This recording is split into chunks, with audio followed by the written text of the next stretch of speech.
तो स्वागत है आपका हमारे खास पेशकश चुनावी संवाद में। चुनावी संवाद के तहत अब हमारा सिलसिला चल रहा है देश के वरिष्ठ पत्रकारों के साथ संवाद का, जिन्होंने मध्य प्रदेश छत्तीसगढ़ के इस चुनाव को बड़ी नजदीकी से देखा है। हम उन लोगों के विचारों से आपको रूबरू कराने की कोशिश कर रहे हैं कि इस बार के चुनाव को लेकर उनकी दृष्टि क्या है। अतीत में जो उनका अनुभव रहा है उसके मुकाबले ये चुनाव किस मायनों में अलग है या पहले जैसा ही है। इसी क्रम में आज हम आपकी मुलाकात भोपाल से करा रहे हैं गिरिजा शंकर जी से। गिरिजा शंकर जी ख्याति प्राप्त पत्रकार है, बतौर राजनीतिक विश्लेषक जब भी कोई चुनाव होता है देश भर के तमाम चैनलों पर उनकी मौजूदगी दिखती है। हम सबके बेहद सम्मान। गिरिजा जी, बहुत बहुत स्वागत आपका हमारे इस खास पेशकश चुनावी संवाद में। और शुरुआत इसी बात से करते हैं कि आपने तो इतने चुनाव देख लिए, मेरी इतनी उम्र नहीं, उससे ज्यादा तो आपका अनुभव है पत्रकारिता जीवन का। तो जानना ये चाहता हूं कि इस बार का चुनाव, खासतौर पर मध्य प्रदेश का, आपको किन मायनों में अलग दिख रहा है पूर्ववर्ती चुनावों से? क्या कुछ अलग दिख रहा है या पहले जैसी चुनाव है? नहीं, चुनाव तो बिल्कुल बाकी चुनावों से अलग दिख रहा है इसलिए इस नाते कि आप देखेंगे इस चुनाव में कोई मुद्दा ही नहीं था जी। इस चुनाव में, चाहे वो बीजेपी हो चाहे कांग्रेस हो, किसी के पास ये मुद्दा नहीं था कि आप मुझे वोट दें तो क्यों दें। तो ये आरोप प्रत्यारोप तक सिलसिला लंबे समय तक चलता रहा।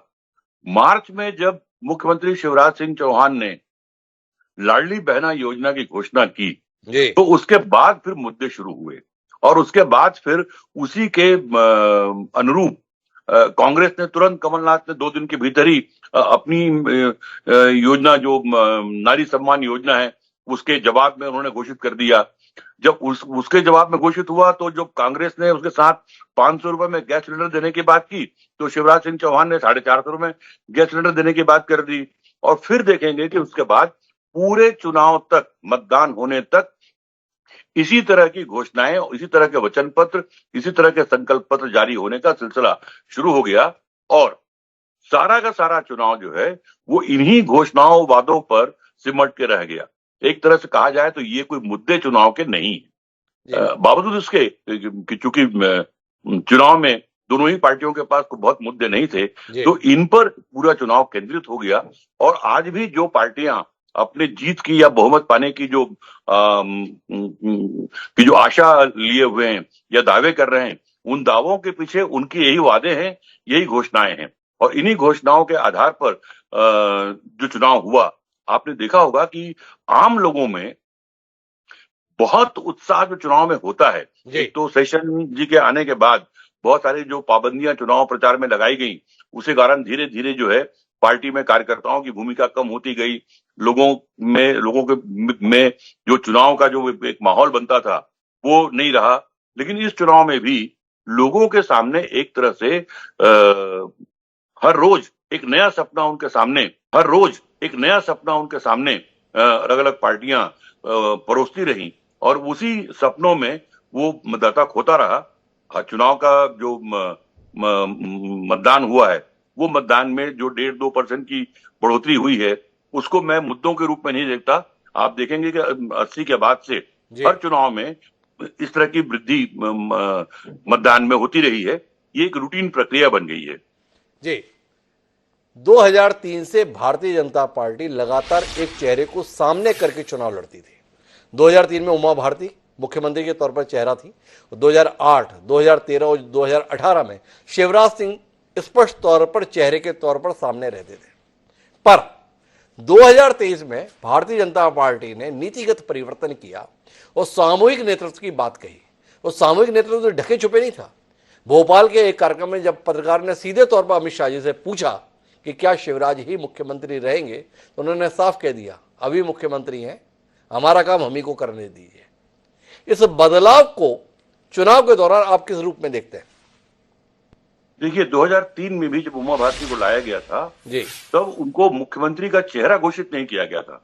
उनकी अगुवाई में चुनाव लड़ने की बात की गई थी और चूंकि इतनी बम्पर मेजॉरिटी आई थी तो जाहिर है कि मुख्यमंत्री सरकार बनने के समय वो मुख्यमंत्री की स्वाभाविक दावेदार थी। 2008 में जब चुनाव हुए तो शिवराज सिंह मुख्यमंत्री थे, तो मुख्यमंत्री के रूप में उन्होंने चुनाव की अगुवाई की, सरकार को, पार्टी को बहुमत मिला, तो स्वाभाविक रूप से वो दावेदार हुए। आप देखेंगे कि भारतवर्ष में 57 के बाद, 51 के बाद से जब चुनाव हो रहे हैं चाहे वो प्रधानमंत्री का मामला हो, चाहे मुख्यमंत्री का मामला हो, और चाहे वो बीजेपी, कांग्रेस, साम्य वामपंथी दल हो, तृणमूल कांग्रेस हो या बीजू जनता दल हो, किसी भी पार्टी में देखेंगे आप कि जो जिस मुख्यमंत्री के रहते हुए उसकी अगुवाई कहें या उसका चेहरे को रखने की बात कहें या न कहें, लेकिन जिस मुख्यमंत्री के रहते हुए पार्टी को बहुमत मिलता है चुनाव में, तो अगली सरकार का वो नेचुरल दावेदार होता है मुख्यमंत्री पद का। और जितने भी दलों में आप देखेंगे कि जो रिपीटेड मुख्यमंत्री अलग बार बार जो बनते गए, वो इसलिए बनते गए कि उनके मुख्यमंत्री रहते हुए उनकी पार्टियों को बहुमत मिला था। और इस नाते शिव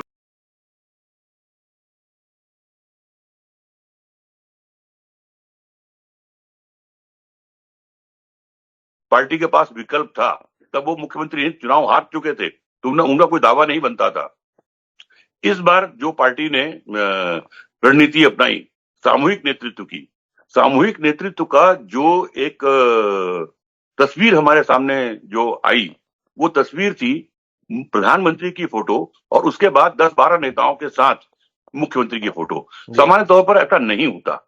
मुख्यमंत्री को चाहे आप मुख्यमंत्री का चेहरा घोषित करें या न करें, लेकिन मुख्यमंत्री की आइडेंटिटी ये अलग से रखी जाती है चुनाव प्रचार में, लेकिन वैसा नहीं हुआ। देखा जाए तो बीजेपी ने इस चुनाव में आपने देखा होगा कई तरह के प्रयोग किए। बहुत सारे केंद्रीय मंत्रियों को चुनाव में उतार दिया विधानसभा के, जिसको लेकर बहुत सारे कयास लगाए जाने लगे। ये माना जाने लगा कि वो आने वाले समय में मुख्यमंत्री के बहुत सारे दावेदार क्रिएट करना चाहती है। फिर चुनाव घोषित होने के बहुत पहले, लगभग 1-1.5 महीना पहले, उन्होंने अपने लगभग 1/3 प्रत्याशी घोषित कर दिए। हालांकि उस 1-1.5 महीने में जो प्रत्याशी घोषित हुए, उन्होंने उस 1-1.5 महीने में क्या किया चुनाव प्रचार में, ये किसी को नहीं मालूम। तो इस तरह के प्रयोग उन्होंने किया, उसी प्रयोग की कड़ी थी। मेरा ये मानना है कि बीजेपी ने जो रणनीति अपनाई, राजस्थान और छत्तीसगढ़ में उसको सरकार बनाना था और मध्य प्रदेश में सरकार बचाना था। तो सरकार बनाने और सरकार बचाने दोनों की अलग अलग रणनीति होती तो शायद मेरे लिहाज से वो बेहतर होता, लेकिन मेरे लिहाज से वो बेहतर होता, लेकिन उन्होंने तीनों राज्यों में ये रणनीति अपनाई। फिर आप देखेंगे कि शुरू में जिस तरह से माहौल बना कि जो तीनों राज्यों में मुख्यमंत्री के चेहरे के तौर पर जो लोग हो सकते थे, उनसे बिल्कुल किनारा करने की जैसी बात दिखी। ये भी बात दिखी कि स्टेट लीडरशिप को बाईपास करते हुए सारे फैसले हाईकमान कर रहा है, दिल्ली से हो रहा है। लेकिन हाफ वे जाकर इस रणनीति में बदलाव दिखा मुझे, और फिर जो स्टेट की लीडरशिप है उसको एक तवज्जो एक तरह से मिली, चाहे वो वसुंधरा राज सिंधिया का देखें राजस्थान में तो, या मध्य प्रदेश में, ये तमाम चीजें दिखी। इस रणनीति का कितना लाभ बीजेपी को मिलेगा या इसका नुकसान उसको उठाना पड़ेगा, ये चुनाव परिणाम के समय जाहिर होगा। रणनीति में तो बदलाव है रजा जी, ये तो बात आप मानेंगे। आपने कहा कि चेहरा घोषित नहीं था, लेकिन नारा क्या लगता था? फिर एक बार शिवराज सरकार, माफ करो महाराज, हमारा नेता शिवराज। पर इस बार नारा बिल्कुल अलग था। मोदी के मन में एमपी है, एमपी के मन में मोदी है। क्या इस चुनाव को आप नरेंद्र मोदी बनाम कमलनाथ के तौर पर देखते हैं? क्या इस चुनाव को आप नरेंद्र मोदी बनाम कांग्रेस के तौर पर देखते हैं? क्या भाजपा की कोशिश इस चुनाव की जीत को पूरी तरीके से नरेंद्र मोदी के हिस्से में डाल देने की कोशिश के तौर पर देखते हैं? क्या देखते हैं आप? दिखता है, मैंने जैसे कहा कि जो चुनाव प्रचार में जो पोस्टर जो जारी हुए या जो होर्डिंग्स लगे, उसमें मुख्यमंत्री को 10 अन्य नेताओं के साथ उनकी कतार में उनको खड़ा किया गया, उनको अलग से प्रस्तुत नहीं किया गया। और जिस तरह से प्रधानमंत्री का जो नारा था कि मोदी के मन में एमपी, एमपी के मन में मोदी, तो ये पूरा का पूरा चुनाव प्रचार की अगुवाई नरेंद्र मोदी कर रहे थे। लेकिन आप ये देखिए, रणनीति पार्टियों की अलग होती है और वास्तविकता कुछ अलग होती है। एक जो सिटिंग चीफ मिनिस्टर को जो सरकार आपकी खुद की बीजेपी की सरकार है, बीजेपी का मुख्यमंत्री है, उसको आप यदि ये कहें कि उसके जो चेहरे को दूर रखकर हम चुनाव लड़ेंगे, ये व्यवहारिक रूप से संभव नहीं होता। मतदाताओं के लिहाज से आप देखेंगे कि जितनी सभाएं जो लगभग 200 करीब सभाएं मुख्यमंत्री ने ली, तो वो कहीं ना कहीं वहां तो मुख्यमंत्री ही थे। ये जरूर है कि जिस बात की अपेक्षा सामान्य तौर पर होती है, जैसे आपने कहा कि पिछले चुनाव में इस बार शिवराज सरकार की बात नहीं हुई, बीजेपी सरकार की बात हुई। जी और बीजेपी सरकार एक बार फिर बीजेपी सरकार, जी एक बार फिर शिवराज सरकार नहीं रहा। जी। तो जाहिर है कि ये एक रणनीति थी कि जिसमें कि व्यक्ति को जो स्टेट में है नहीं, लेकिन मेरा उनको गिरिजा जी थोड़ा इसके साथ जुड़ा हुआ सवाल है कि क्या आपको नहीं लगता कि भाजपा ने कुछ ज्यादा जोखिम ले लिया? इस देश के अतीत पर अगर दृष्टि डालते हैं तो इस देश ने हमेशा व्यक्ति के प्रति आकर्षण व्यक्त किया है। चमत्कारिक व्यक्ति के प्रति भारत का आम आदमी ज्यादा आकर्षित होकर जुड़ाव महसूस करता है, चाहे वो गांधी हो, चाहे नेहरू हो, चाहे अटल जी हो, चाहे आज के दौर में नरेंद्र मोदी हो। मध्य प्रदेश के संदर्भ में शिवराज सिंह चौहान का जिस प्रकार का करिश्माई व्यक्तित्व पिछले 2 दशक में उभर कर आया, क्या उससे परहेज आपको नहीं लगता है कि एक जोखिम लिया है भाजपा ने? ये तो बिल्कुल सही है कि जो इंडियन इलेक्टोरल पॉलिटिक्स है जी वो पार्टी ड्रिवन पॉलिटिक्स नहीं है, वो पर्सनालिटी ड्रिवन पॉलिटिक्स है। जी और पर्सनालिटी के आधार पर ही पार्टियों को वोट मिलते हैं। और आप देखेंगे कि एक पार्टी का अपना वोट होता है जो कमिटेड वोट है, और एक उसके नेता का अपना वोट होता है, वो जी पार्टी का वोट नहीं होता। और दोनों वोट जब मिलते हैं तब उसको बहुमत मिलने की स्थिति बनती है। नरेंद्र मोदी का अपना एक वोट बैंक है, एक बीजेपी का अपना वोट बैंक है। ठीक इसी तरह मध्य प्रदेश में देखें तो मध्य प्रदेश में भी बीजेपी का अपना एक वोट बैंक है और एक शिवराज सिंह का अपना पर्सनल वोट बैंक है जी जो शिवराज सिंह को पसंद करता है। तो ये दोनों वोट बैंक जब मिलते हैं तो फिर वो एक बड़ी बहुमत की तरफ कोई पार्टी आगे बढ़ती है। ये बात कांग्रेस में भी लागू होती है, बीजेपी में लागू होती है, और इवन लेफ्ट पार्टी या दूसरी पार्टियों में भी ये बात लागू होती है। और इसीलिए मैं कह रहा हूं कि कोई भी पॉलिटिकल पार्टी अपनी ही सरकार, अपने ही चीफ मिनिस्टर को उस स्टेट में विधानसभा के चुनाव में जाते वक्त उसको कितना इग्नोर किया जाएगा, क्या इग्नोर करना ये बहुत फायदेमंद हो सकता है, ये मुझे नहीं लगता। तो कुल मिला ये के एक बड़ा अपेक्षा जोखिम लिया भाजपा ने, ऐसे आप देखते हैं। एक और फर्क के संदर्भ में आपसे दृष्टि चाहता हूं, 2018 और 2023 का। 2018 में चुनाव जो भाजपा और कांग्रेस के बीच में था, उसमें एक तरफ शिवराज थे, दूसरी तरफ महाराज थे। महाराज इस बार भाजपा के साथ है, पर जो कांग्रेस में ज्योतिरादित्य सिंधिया का ऑरा था, जो कद था, जो आभा मंडल था, जो आन बान शान थी, क्या वो आन बान शान, वो कद, वो ऑरा आपको भाजपा में महसूस हुआ, या आपको लगता है कि कल का महाराजा भाजपा में आने के बाद प्रजा का हिस्सा होकर रह गया? 18 के चुनाव में ज्योतिरादित्य सिंधिया चेहरा नहीं थे, न कांग्रेस ने उनको चेहरा बनाया था। वो चुनाव अभियान समिति के अध्यक्ष थे। चूंकि बीजेपी को अपने मुख्यमंत्री के पैरेलल एक कांग्रेस का चेहरा चाहिए था, तो उन्होंने शिवराज और महाराज का एक चेहरा उन्होंने अपने पैरेलल खड़ा कर दिया। चुनाव के बाद जो स्थितियां बनी, आपने देखा होगा कि सिंधिया को इस बात का ही मलाल रहा कि मेरी लोकप्रियता और मेरी जनाधार के कारण सरकार बनी और मुझे मुख्यमंत्री बनने का मौका नहीं दिया गया। कमलनाथ चूंकि पार्टी अध्यक्ष थे, पार्टी अध्यक्ष के नाते, चूंकि आप देखेंगे कि जब विपक्ष में कोई पार्टी होती है तो सत्ता पक्ष में तो मुख्यमंत्री स्वाभाविक चेहरा होता है, पार्टी उसको घोषित करे या न करे, और आने वाली सरकार का वो स्वाभाविक दावेदार होता है। लेकिन विपक्ष में पहले विपक्ष के नेता जो होते थे वो शेडो चीफ मिनिस्टर कहलाते थे, और वो विपक्ष में बहुमत आने पर मुख्यमंत्री के दावेदार होते थे, चुनाव में वो चेहरा होते थे। लेकिन 90 के बाद से ये परंपरा बदली और जो पार्टी प्रेसिडेंट है वो पार्टी का चेहरा होने लगे, और भावी सरकार बनने की स्थिति में भावी मुख्यमंत्री होते गए। तो इस लिहाज से कमलनाथ जी मुख्यमंत्री बने कांग्रेस सरकार में। जहां तक सिंधिया के ऑरा का, उनके महत्व का जो मामला जो है, मुझे नहीं लगता कि कांग्रेस में कोई इतना महत्वपूर्ण उनका ऑरा था जिसके बरक्स आज के उनके ऑरे को देखा जाए। यदि उनका कांग्रेस में वैसा ऑरा होता तो शायद ये नौबत ही नहीं आती कि वो कांग्रेस छोड़ते और बीजेपी में जाते या बीजेपी को दलदल कराने का मौका मिलता। ये ऑरे की तो लड़ाई थी, और उस ऑरे की लड़ाई में आज की तारीख में सिंधिया जो है वो मैं समझता हूं कि बेहतर स्थिति में है। उन्होंने जो कुछ चाहा, जो राज्यसभा में जाना था वो मिल गया, कैबिनेट मंत्री मिल गया, उनके सारे जो विधायक थे उनको दोबारा टिकट दी गई, उनको बराबर दोबारा मंत्री बनाया गया, जो चुनाव हार गए उनको भी उसी तरह का सम्मान मिला। तो मैं समझता हूं कि कांग्रेस में यदि इतनी पूछ परख होती तो शायद वो जो 20 का घटनाक्रम है वो नहीं होता। इतना नहीं होता। अब थोड़ा कमलनाथ जी के संदर्भ में बात कर लेते हैं। 2018 के कमलनाथ और 2023 के कमलनाथ में कोई अंतर महसूस हुआ गिरिजा जी? या 2018 में जो कमलनाथ थे वही कमलनाथ 2023 में भी आपको दिखाई दिए? 2018 और 2023 के कमलनाथ में एक बुनियादी फर्क जो मैं देखा जी कि 2018 में वो अनिच्छा से पार्टी को लीड कर रहे थे। जी उनकी बहुत इच्छा नहीं थी। कई बार उन्होंने सार्वजनिक रूप से भी ये बात कही कि मैं मध्य प्रदेश नहीं आना चाहता था, मुझे जबरन भेजा गया। लेकिन सरकार गिरने के बाद उनकी जो अनिच्छा थी वो इच्छा में बदल जी।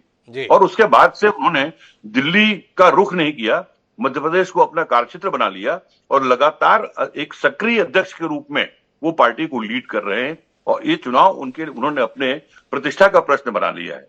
हालांकि इस दौरान जो 18 की स्थिति थी कि वो मध्य प्रदेश की पॉलिटिक्स से, मध्य प्रदेश के राजनेताओं से, मध्य प्रदेश की तमाम चीजों से बहुत वाकिफ नहीं थे, क्योंकि वो राज्य की राजनीति में कभी रहे नहीं। जी इन 5 सालों में उन्होंने काफी कुछ अपने आप को राज्य की राजनीति से ढालने की कोशिश करते हुए नजर आए।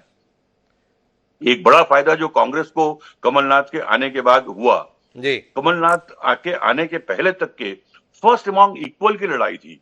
जी जो अध्यक्ष बनता था उसको वो उससे सीनियर नेता उनको अध्यक्ष के रूप में काम नहीं करने देना चाहते थे। कमलनाथ जी के साथ एक फायदा यह हुआ कि चूंकि सीनियर मोस्ट हैं और एक तरह से जो पार्टी को चलाने की जो साधन की जरूरत होती है वो जरूरत पूरी करते हैं, इसलिए उनको चैलेंज कहीं नहीं पार्टी से। तो एक जो ताकतवर अध्यक्ष के रूप में उनकी भूमिका 2023 में हमको देखने को मिल रही है।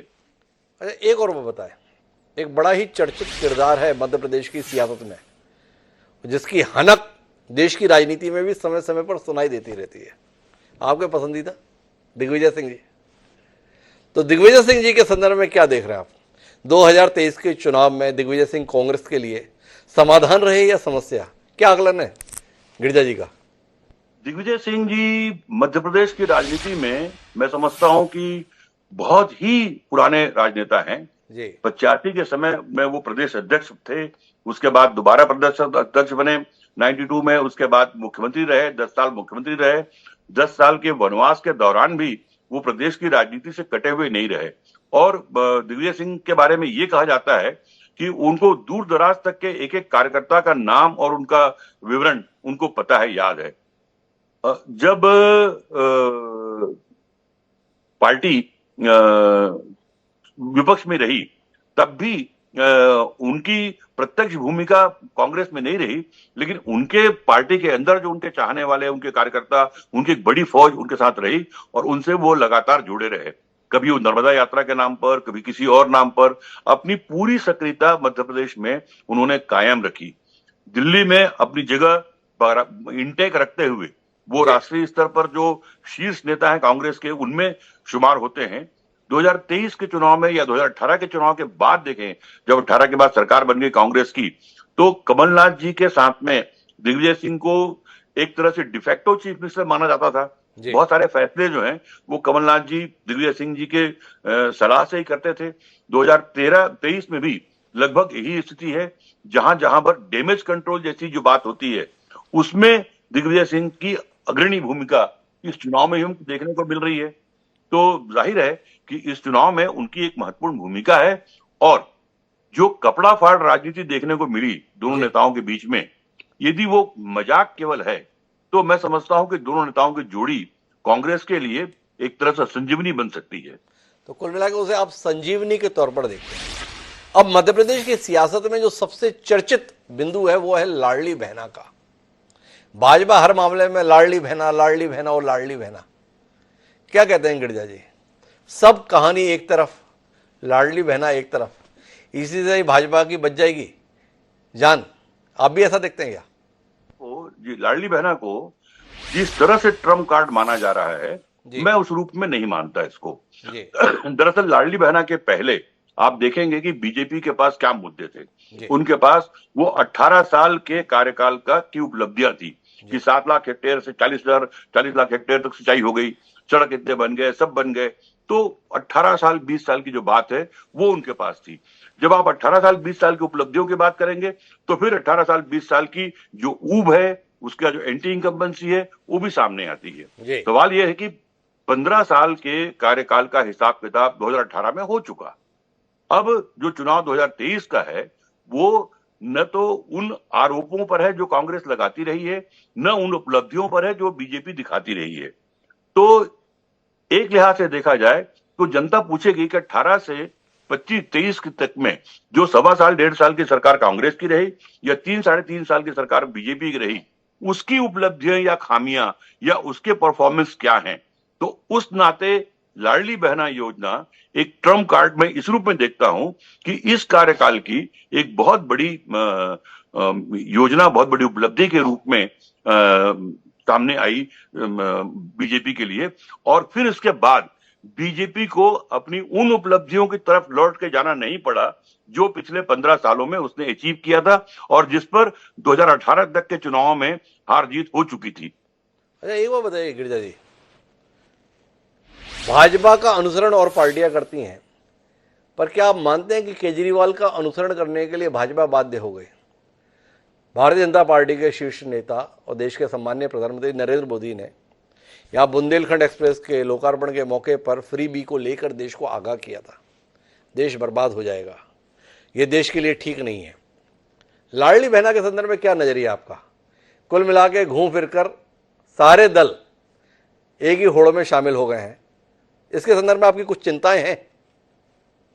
की जहां तक बात करें तो उसके जनक केजरीवाल नहीं है, जी उसके जनक जो है एनटी रामाराव हैं। जी साउथ में ये सिलसिला शुरू हुआ, साउथ के चुनाव में, जी और वहां तो फिर टेलीविजन और तमाम कुछ देने की बात हुई। अभी तेलंगाना के चुनाव में आपने देखा हो कांग्रेस ने सोने होने देने की भी कोई बात की है। जी तो ये सिलसिला वहां से शुरू हुआ, वो हर जगह फैलता गया।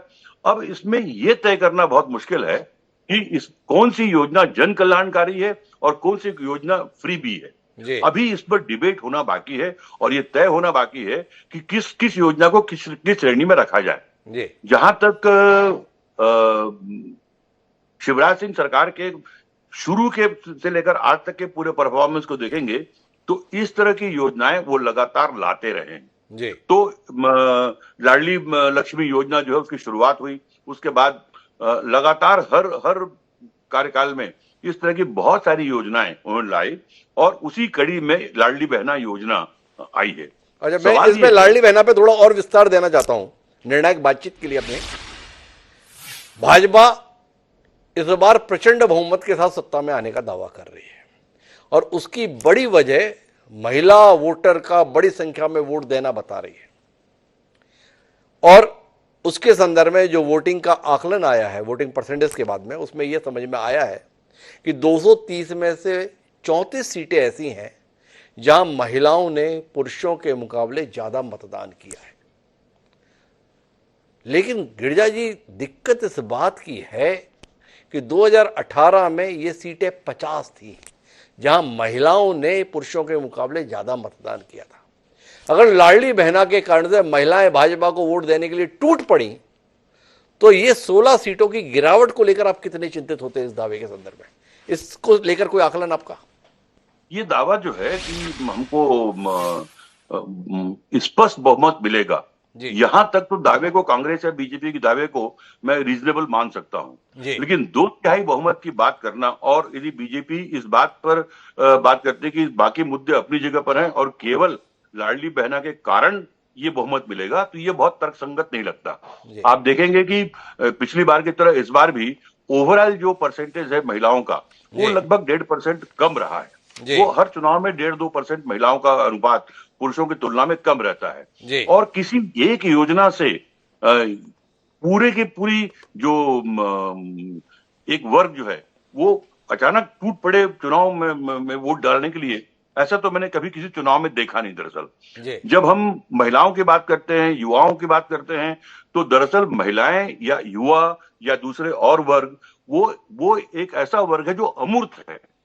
जब वोट देने जाता है वो, तो वो जातियों में बढ़ जाता है, समुदायों में बढ़ जाता है, परिवार की जो निर्णय लेने की प्रक्रिया है उसमें बढ़ जाता है। सारी औरतें हर वर्ग की एक साथ वोट करें, सारे युवा एक साथ वोट करें, ऐसा नहीं होता। जी ये अमूर्त है बिल्कुल। उसी तरह जब ओबीसी की बात करते हैं, तो ओबीसी में लगभग 150 से अधिक जातियां हैं। जी। क्या ये सोच सकते हैं आप कि हम ये पूरी 150 जातियां ओबीसी के नाम पर एक तरह से वोट करेंगी? ये नहीं होता। और लाडली बहना योजना का एक सीमित जो लाभ राजनीति चुनावी रूप से मिल सकता है, बड़ी बात जो है वो चेहरे की है। जो इलेक्टोरल पॉलिटिक्स है, वो मुद्दों के से अलग हटकर वो चेहरों पर जाकर टिक जाती है। वो देखती है कि शिवराज सिंह या मोदी या कमलनाथ या कोई और, उनकी क्रेडिबिलिटी कितनी है। उनकी क्रेडिबिलिटी क्योंकि इतनी, तो मैं आखिरी सवाल पर आता हूं। चेहरे तो बढ़ा दिए, एक शिवराज की क्या बात है। 8-8 लोगों को पार्टी ने, ऐसे लोगों को मैदान में उतार दिया जिनकी विधानसभा चुनाव लड़ने की कोई संभावना गिरजा जी नहीं थी, आपको भी नहीं थी। पर नरेंद्र सिंह तोमर को तो चुनाव प्रबंधन समिति का प्रमुख बनाकर पूरा प्रदेश में चुनाव लड़वाना था, वो दिमनी से उतार दिए गए। फग्गन सिंह कुलस्ते निवास से उतार दिए गए, जो पिछली सीट 30,000 से आ रही थी भाजपा। प्रहलाद पटेल नरसिंहपुर से उतार दिए गए अपने ही भाई का टिकट कटवाकर। राकेश सिंह, रीति पाठक, गणेश सिंह, राव उदय प्रताप सिंह और कैलाश विजयवर्गीय की तो बात ही क्या कहें, वो तो खुद ही बोल रहे हैं अब कहाँ मेरे को चुनाव लड़ना। तो ये जो 8 दिग्गजों को मैदान में उतारने का भाजपा ने फैसला किया, इसको क्या मानते हैं आप? ट्रम्प कार्ड चल दिया भाजपा ने, या दरअसल ये आत्मघाती गोल है? इन 8 दिग्गजों के संदर्भ में इनके भविष्य पर सवालिया निशान उठ गया है। इनके भविष्य को लेकर चिंता करने की जरूरत आन पड़ी है इनके समर्थकों के बीच में। किस रूप में देखते हैं, कोई बताते हैं? अधिकांश दिग्गज कुछ फंसे थे, कुछ जी। जहां तक कुछ सांसदों को विधानसभा का चुनाव लड़ाना या कुछ विधायकों को संसद सदस्यता की चुनाव लड़ाना, ये बहुत समय से होता रहा है जी त्रिपुरा या कुछ जगह पर इस तरह के प्रयोग भी हुए हैं, 1-2 मंत्रियों को उतारा गया। जी लेकिन वो पूरे चुनावी परिदृश्य को बदलने वाला ट्रम्प कार्ड हो, ऐसा बिल्कुल नहीं है। मैं तो इसको पार्टी की आंतरिक जो रणनीति है, मैं उस रूप में देखता हूं। रणनीति या आंतरिक खींचतान? जी, मैं समझता हूं कि इस पूरे मुद्दे पर कैलाश विजयवर्गीय ने जो सार्वजनिक रूप से जो बयान दिया, जी वो पर्याप्त है बताने के लिए ये पूरा खेल क्या है। जी तो मुझे नहीं लगता कि इसमें किसी तरह की कोई ट्रम्प कार्ड चुनावी दृष्टि से है, या जैसा माना गया था कि शिवराज सिंह के बरक्स बहुत सारे भावी मुख्यमंत्रियों के चेहरे प्रस्तुत कर दिए गए हैं। मैं इसको भी स्वीकार नहीं करता, क्योंकि किसी को मुख्यमंत्री बनाने के लिए विधायक बनाना जरूरी नहीं है। जितने भी मुख्यमंत्री आजकल बनते हैं, वो सब मेंबर ऑफ पार्लियामेंट होते हैं या नॉन विधायक होते हैं, और मुख्यमंत्री बनने के बाद वो विधानसभा का चुनाव लड़ते हैं। तो ये पूरे तौर पर जो ये प्रयोग है, ये बहुत सारे जो प्रयोग बीजेपी ने किए, उसमें से एक प्रयोग ये भी है। एक प्रयोग ये भी है। तो मैं अब आखिरी सवाल पर आना चाहता हूं गिरिजा जी। कुल मिला के अपन ने सारे बिंदुओं पर बात की, आप तो बहुत गहराई से चुनाव को देखते हैं। इस चुनाव के नतीजे को लेकर गिरिजा शंकर जी का कहना क्या है? क्या नतीजा ऐसा है जो आपको चौंका देगा कि अगर ये नतीजा आ गया था? बोले ये नतीजा तो नहीं आ सकता, बाकी कोई भी नतीजा है। तो आपसे जानना चाहता हूं गिरिजा जी, क्या ऐसा नतीजा है जिसके संदर्भ में आपको बिल्कुल उम्मीद नहीं है? कुछ भी नहीं है। ये जरूर है कि इस चुनाव के परिणाम से कुछ मुद्दों की पड़ताल जरूर हो जाएगी कि इनका कितना निगेटिव या पॉजिटिव असर उन पार्टियों के प्रॉस्पेक्ट पे पड़ा। मसलन जो बीजेपी ने जो बहुत सारे प्रयोग किए, उसका क्या असर हुआ वो देखने को मिलेगा। कांग्रेस को जो बेनिफिट पिछले चुनाव में था और इस चुनाव में भी है, वो बेनिफिट ये है कि जहां जहां पर बीजेपी के को असफलता मिलेगी, उसका नेचुरल बेनिफिट जो है वो कांग्रेस को मिलेगा। चलिए मैं आपको सरल सवाल देता हूं गिरिजा जी, ताकि दिक्कत ना आए आपको और उससे हमारे सारे प्रश्नों का उत्तर मिल जाए। ये बताओ, दिसंबर के बाद में कमलनाथ जी कहां दिखेंगे, भोपाल में या दिल्ली में? सरकार बने या न बने, मुझे तो लगता है कि वो भोपाल में ही रहेंगे अब, क्योंकि उनको ये जो मध्य प्रदेश की राजनीति है वो रास आने लगी है, और इस बार पूरी तौर पर सरकार बनाने को दृढ़ प्रतिज्ञ होकर चुनाव लड़ रहे हैं और पूरी तैयारी उनकी उस तरह की है। ये संभव है कि जो 2018 का जो चुनाव परिणाम है, लगभग वैसा ही चुनाव परिणाम थोड़े फेरबदल के साथ आ जाए। और जब हम चुनाव परिणाम की बात करते हैं तो एक बात हमको जरूर ध्यान रखना चाहिए कि इस बार दोनों ही पार्टी से बहुत बड़ी संख्या में प्रभावशाली नेता बगावत करके चुनाव मैदान में, चाहे वो बहुजन समाज पार्टी के प्रत्याशी के रूप में हो, चाहे निर्दलीय प्रत्याशी के रूप में हो। यदि 30, 35, 40 सीटों पर ये स्थिति है तो फिर इसका बहुत बड़ा असर चुनाव परिणाम पर पड़ेगा। था तो मेरा आखिरी सवाल, पर इसका पूरक सवाल करता हूं, क्योंकि आपने उत्तर थोड़ा गोल गोल करके दे दिया मुझे। आपने कहा जीते या हारें दिखेंगे मध्य प्रदेश में, तो क्या आप मानते हैं कमलनाथ की जिजीविषा इतनी है कि 2023 में सही तो 2028 सही इसके लिए भोपाल में रुक जाएंगे?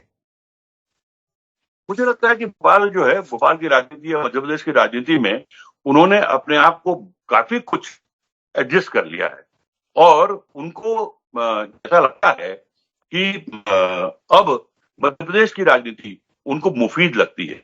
यदि उनको यहाँ से जाना होता तो 2020 में सरकार गिरने के बाद जो सबकी हम सब लोग ये मान के चल रहे थे कि अब उनका दिल यहाँ लगेगा नहीं और वो राष्ट्रीय राजनीति में पहले की तरह रम जाएंगे, लेकिन उन्होंने राष्ट्रीय राजनीति की तरफ देखा नहीं और पूरा का पूरा जो अपनी ताकत, अपना समय, अपनी क्षमता उन्होंने मध्य प्रदेश की कांग्रेस की राजनीति में लगाई और उसका एक जो फायदा होता हुआ इस चुनाव में कांग्रेस को दिख भी रहा है। तो मुझे लगता है कि अब वो प्रदेश की राजनीति में ही रहेंगे आगे, शायद वो दिल्ली जाना पसंद नहीं करेंगे। तो गिरिजा शंकर जी, कुछ आकलन के साथ में एक कठिन मुकाबला मध्य प्रदेश के संदर्भ में दिखता है। वो चुनाव के संदर्भ में ये भी मानते हैं कि अभी भी शिवराज ही केंद्रीय भूमिका में है जनता के स्तर पर। भारतीय जनता पार्टी ने जो सामूहिक नेतृत्व के तौर पर कोशिश की, शायद वो उतना मुफीद साबित ना हो जिस प्रकार का आकलन भारतीय जनता पार्टी का है। कमलनाथ के संदर्भ में गिरिजा शंकर जी का आकलन यह है कि जीते या हारे अब वो भोपाल ही रहेंगे। हालांकि उनके इस आकलन के साथ में निजी तौर पर मेरी असहमति है कि कमलनाथ एक दांव को और 2028 तक इंतजार करें। इसके संदर्भ शायद इतना धैर्य कमलनाथ ना दिखा पाए। अगर इस बार जीते तो भोपाल और नहीं तो दिल्ली एक बार फिर। तो मिलाकर लेके गिरिजा जी, आपका बहुत बहुत धन्यवाद। अपनी व्यस्तताओं के बीच में हमारे लिए आपने समय निकाला चुनावी संवाद के लिए। दोस्तों, आज के इस कार्यक्रम में इतना ही। मुझे कल फिर मिलेंगे नए शख्स के लिए। प्रणाम।